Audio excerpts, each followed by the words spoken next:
प्रार्थना पूर्ण हृदय से पूरी समर्पण के साथ प्राणायाम का अभ्यास करते हैं, ध्यान करते हैं, प्रार्थना करते हैं, भगवान का स्तवन करते हैं, ईश्वर की उपासना करते हैं, तो पूरा जीवन बदल जाता है।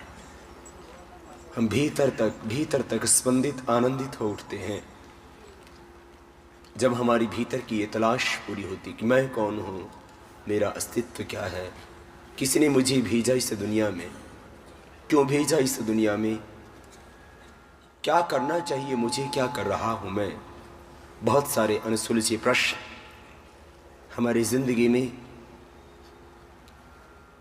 हमारे हमेशा सामने खड़े होते हैं।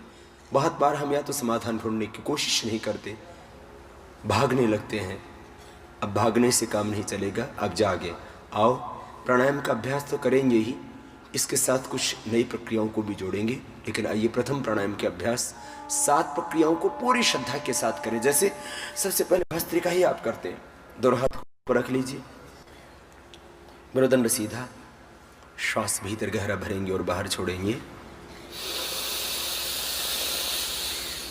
और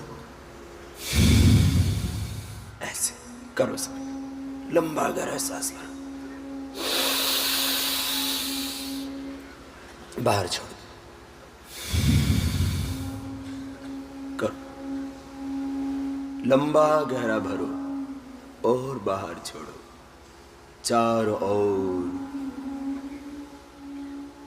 जो अज्ञात शक्तियां हैं, अदृश्य शक्तियां हैं, उन अज्ञात शक्तियों को, उन अदृश्य शक्तियों को मैं पा रहा हूं।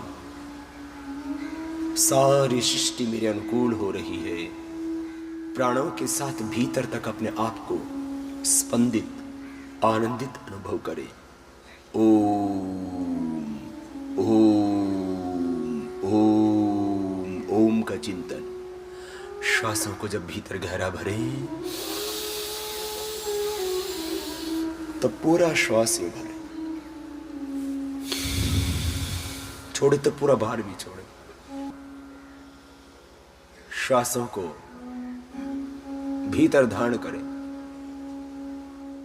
तो वैश्विक शक्तियों का आधान करें, शुभ का आधान करें, शक्ति का, ज्योति का, ऊर्जा का, पवित्रता का, दिव्यता का आधान करें। देखो भस्त्रिका प्राणायाम ऐसे ही करना, धीरे धीरे करना, बहुत जोर से मत करना, लेकिन ऐसे करना। इसका एक पक्ष है शारीरिक। जब आप श्वास भीतर गहरा भरोगे तो शारीरिक परिवर्तन तो होगा ही होगा। माने आपके लंग को पूरी एक्सरसाइज मिलेगी, हार्ट को पूरी एक्सरसाइज मिलेगी, आपकी बॉडी को ऑक्सीजन पूरा मिलेगा।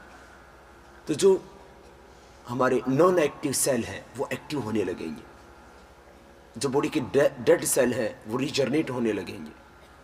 माने प्राणायाम का एक लाभ है शारीरिक परिवर्तन, लेकिन इससे ज्यादा गहरा लाभ है वैचारिक परिवर्तन। जब भावपूर्ण हृदय से प्राणायाम करते हैं ना, तो फिर ये अभाव, ये चिंता, ये दुख, ये तनाव, ये डिप्रेशन, ये अवसाद, ये रहता ही नहीं है। और अगला प्राणायाम करते हैं, सांसों को बाहर छोड़ेंगे। देखो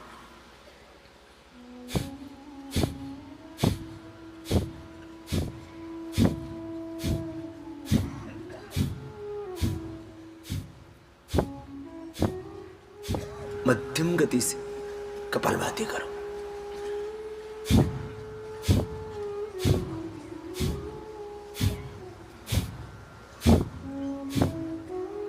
भावपूर्ण हृदय से करो। श्वासों को बाहर छोड़ रहे हैं।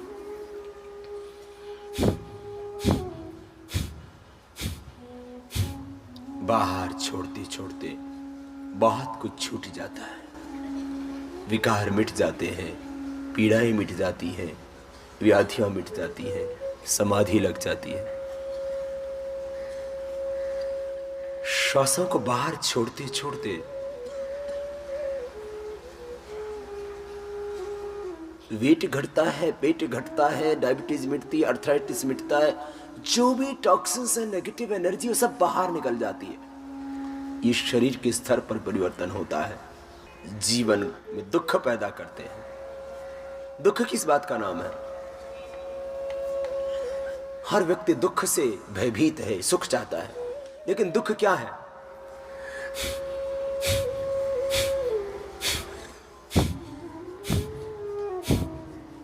करो करो करो, सांसों को बाहर छोड़ते रहो, बाहर छोड़ रहे हैं सांसों को।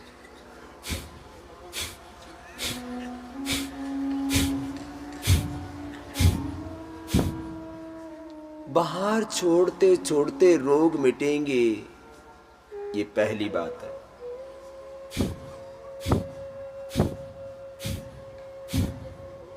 पांच मिनट करना आप लगातार,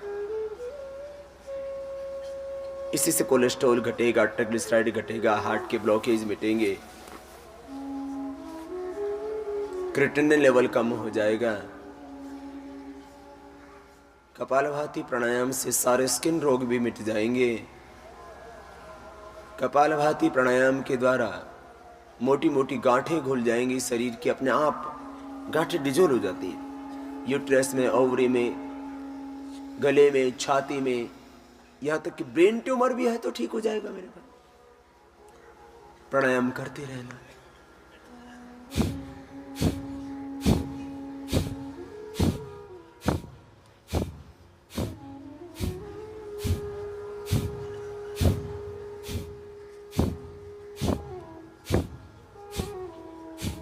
साधक का साधना से, प्राणायाम से, ध्यान से, समाधि से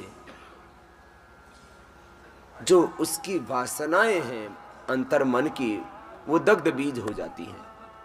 तो फिर वो कहीं पर भी रहता है, उसके मन में न राग पैदा होता है, न द्वेष पैदा होता है, न मोह पैदा होता है, न वासना पैदा होती है, न हिंसा पैदा होती है, न असत्य पैदा होता है। ये अहिंसा, सत्य, प्रेम और करुणा के पुष्प जब हृदय में अंकुरित होते हैं, तभी घृणा, ये हिंसा, ये कटुता, ये भय, ये भ्रांति, ये संशय, ये राग, ये द्वेष अपने आप ही मिट जाते हैं। एक बार बटरफ्लाई कर लें। योग का एक पक्ष है शारीरिक, दूसरा पक्ष है उसका वैचारिक, आध्यात्मिक। भौतिक अर्थ में योग से ये शरीर अच्छा होता है, और भारत की संस्कृति भौतिकवाद और अध्यात्मवाद दोनों को साथ लेकर के चलती है। आप एक वेद का मंत्र, जिस यजुर्वेद का 40वें अध्याय का मंत्र है, वह ईशोपनिषद में भी आता है, उसका उच्चारण भी करेंगे और भारतीय संस्कृति को आत्मसात करेंगे ठीक से। कुछ लोग कहते हैं अध्यात्म विद्या ही जीवन का अंतिम लक्ष्य है, आत्मा को जानना। कुछ कहते हैं भौतिक ज्ञान, विज्ञान, भौतिक संसाधन, संपत्ति और भौतिक सुख का अर्जन करना, यही जीवन का अंतिम लक्ष्य है। दोनों ही कहीं भ्रम की स्थिति में है। जब जिस काम को करते हो उसको इतना सुंदर करो, इतना सुंदर करो कि बस उससे खूबसूरत और कुछ न रह जाए।